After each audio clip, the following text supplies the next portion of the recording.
Welcome to footballgameplan.com, where football makes sense. That's Emery Hunt, the czar of the playbook, and I'm Tyler Merkovich, bringing your FCS preview for the Great West Conference. And when you mention Great West, you got to talk about the Cal Poly Mustangs. A change in the regime, though. Rich Ellerson leaves for Army as head coach, and offensive coordinator for Army, Tim Walsh, comes over to take over the program. A lot of departures on offense, including third-round pick and Great West Player of the Year, Ramses Barden. You have to take a wait-and-see approach with this offense, because losing a guy the caliber of Ramses Barden, they also lose their top 3 running backs. They also lose their quarterback. So, but they do return the offensive line starters. But I have some serious questions about that offense. It's just tough to replace that much production. Tony Smith will try to take over John Dolly, who had 23 touchdown passes last year. Defensive side of the ball led by linebacker Carl Gillespie and corner Xavier Gardner. 8 starters return off their defense, so that should be a helpful unit for the Cal Poly Mustangs. Also, Gillespie 8 sacks. Marty Muhammad, another good linebacker. You look at the fact that they have a great secondary. I like their secondary. All 4 starters return. They're led by Asa Jackson is one good player, and you also look at David Fullerton, 4 interceptions last season. So the secondary is going to help them out. The linebackers are pretty solid. I just have questions about the defensive line. Well, last year's FBS opponent nearly squeaked by them. Cal Poly lost to Wisconsin by 1 point because of 3 missed extra points. That was a difference. This year they're at Ohio. They go back to the Midwest. Do they have a shot? They may not have a shot. That's, again, like I said, that is too much production for them to replace. It's just not the same. Last year's Cal Poly team, if they would have went to Ohio, oh yeah, that's an easy pick. They probably beat Ohio. But now without that much production going. A hyped up team in the Great West, and probably the preseason favorites, the Cal Davis Aggies, led by Bob Biggs, 15 returning starters off a 5-7 squad.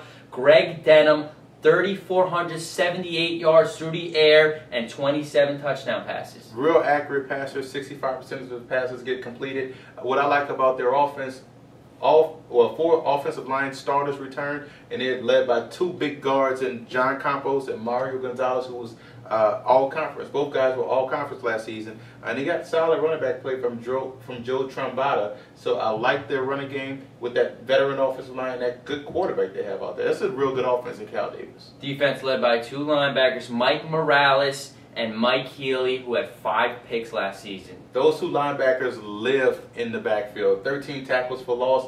It's always a good sign when your linebackers play on the other side of the offensive line. I like those linebackers. Pass defense was okay.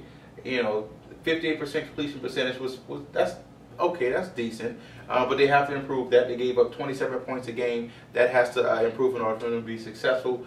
But the defensive line, Stephen Wuff and Pat Michaelier, 12 sacks combined. Awesome coming off the edge.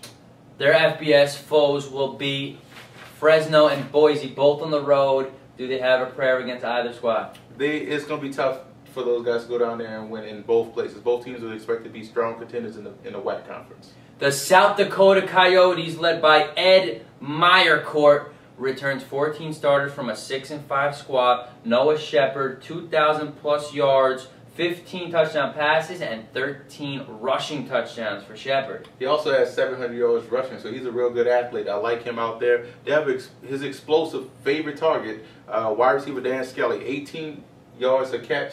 That's impressive. He's a deep threat. 880 yards and 9 touchdowns. Look for him to be one of the top award winners this season in the Great West. 37 points a game on offense. They return 9 starters.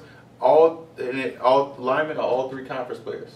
Look for a high-octane offense for the Coyotes. Defensive side of the ball, Michael Bogan, their cornerback, and Jim Thompson, the Minnesota transfer.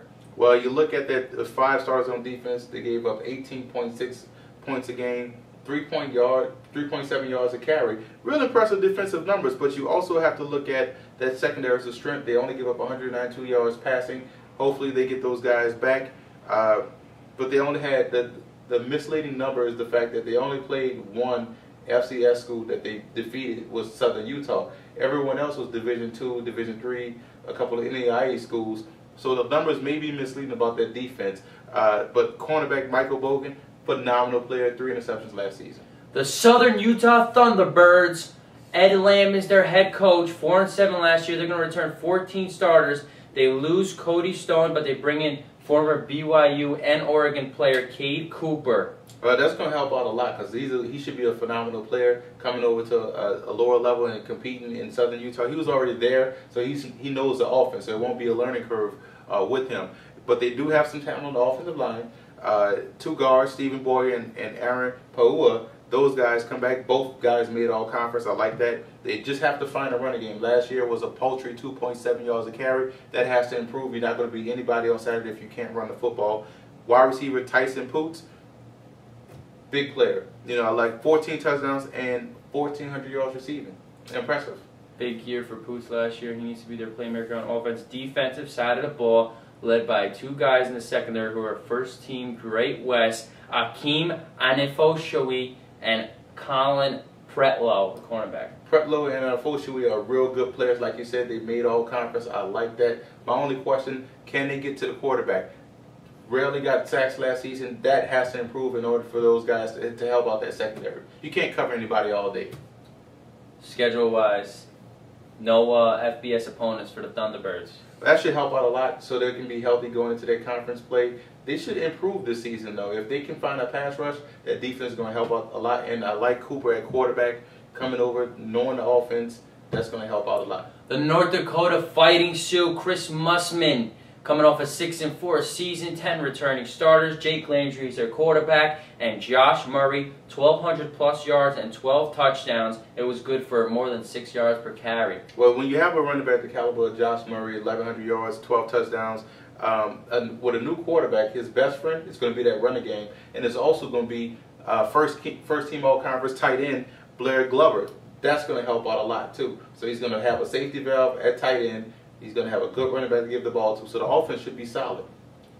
Defense led by Dominique Hawkins, who had 3 picks last year, and strong safety Joel Schweinsfair. Well, the defense need help.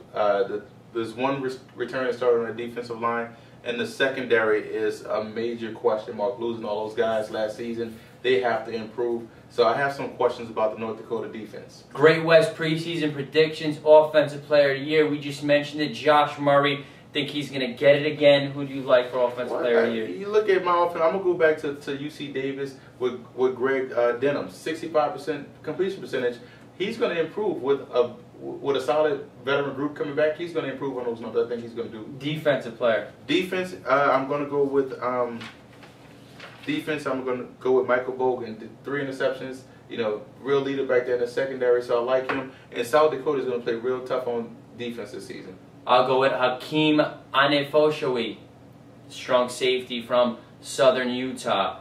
And our dark horse, I'm going to go with for the T-Birds, Southern Utah. You like Southern Utah, I'm going to go with North Dakota. There's a lot of good football being played in the Dakotas. When you have South Dakota playing well, North Dakota playing well, you have North Dakota State playing well, Sioux Falls or NAI school that's playing well in South Dakota. But I'm going to say North Dakota was a real dominant team in Division II. And I think this year, if they can solve some of the defensive question marks, they'll be fine. I like them as a dark horse. I like the Cal Davis Aggies to take the Great West, dethroning the Cal Poly Mustangs. Yeah, I'm going to take Cal Davis as well, too, because, like I said, again, you can't replace that much production with Cal Poly. They're going to take a step back. But so I look at Cal Davis going to be the class of that division. That's our FCS preview for the Great West Conference. For more small college previews, visit footballgameplan.com/smallcolleges.